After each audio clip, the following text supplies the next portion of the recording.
Andravoangi-tsena efa manakaiky fidiran'ny mpianatra, maranty ny fitaovam-pianarana isan-karazany. Saoly renim-pianakaviana ampianajanaka.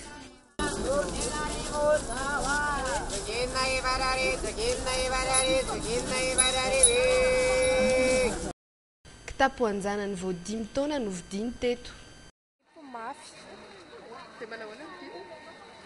Vidy lafolafo ihany. Mafy izy, mafy aloha izy. Efa nampiasa sinoa dia tsy maharitra 2 volana akory dia simba. Mihoatra ny 5 isan'andro ny kitapo lafin'ity mpivarotra ity. Fotoana tena mahatsara ny tsena izao fotoana izao. Tsy ambaka ny vaovao ny kitapo fripes.